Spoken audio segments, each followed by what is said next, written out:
கிறிஸ்துவுக்குள் பிரியமானவர்களே, இந்த மாதத்தின் முதல் நாள் காலை வேளையிலே உங்களை சந்திப்பதில் மிகவும் மகிழ்ச்சி அடைகிறேன்.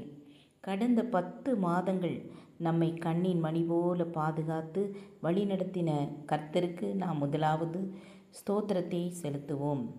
இந்த மாதமும் கர்த்தர் நம்மை வழிநடத்தப் போகிறதற்காக நன்றி செலுத்துவோம். இன்றைய தினம் நாம் தியானிக்க இருக்கிற வசனம் சங்கீதம் 122 7ஆம் வசனம். உன் அலங்கத்திற்குள்ளே சமாதானமும் உன் அரண்மனைக்குள்ளே சுகமும் இருப்பதாக. உன் அலங்கத்திற்குள்ளே சமாதானமும் சுகமும். எத்தனை பெரிய ஆசீர்வாதங்கள்! எந்த குடும்பத்திலே தெய்வீக சமாதானமும் தெய்வீக ஆரோக்கியமும் இருக்கிறதோ அந்த வீடு பாக்கியம் உள்ளது. கர்த்தர் இன்றைக்கு உங்களை ஆசீர்வதித்து உன் அலங்கத்திற்குள்ளே சமாதானமும் சுகமும் இருப்பதாக என்று சொல்லி வாழ்த்துகிறார். நான் பல செல்வந்தர்களை அறிந்திருக்கிறேன், பெரிய உத்தியோகஸ்தர்களை பார்த்திருக்கிறேன். அவர்கள் அரண்மனை போன்ற பெரிய வீடுகளில் வசிப்பதையும், செல்வங்கள், சொத்துக்கள் மற்றும் ஏராளமான வேலைக்காரர்களுடன் வசதியான வாழ்க்கை வாழ்வதையும் பார்த்திருக்கிறேன். ஆனால் அவர்களது உள்ளத்திலும் குடும்பத்திலும் சமாதானம் இருப்பதில்லை. சரீரத்தின் நோய்களும் மற்ற பிரச்சனைகளும் வாழ்க்கையை கசப்படை செய்து விடுகின்றன. எவ்வளவு கோடி பணம் இருந்தும் என்ன பிரயோஜனம்?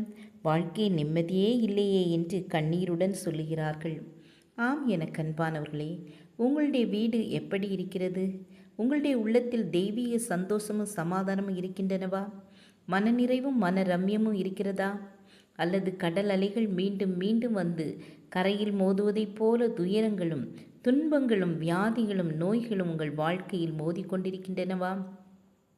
இன்றைக்கு நீங்கள் எந்த சூழ்நிலையில் இருந்தாலும் சமாதான பிரபுவாகிய இயேசு கிறிஸ்துவை உறுதியாய் பற்றி பிடித்து கொள்ளுங்கள்.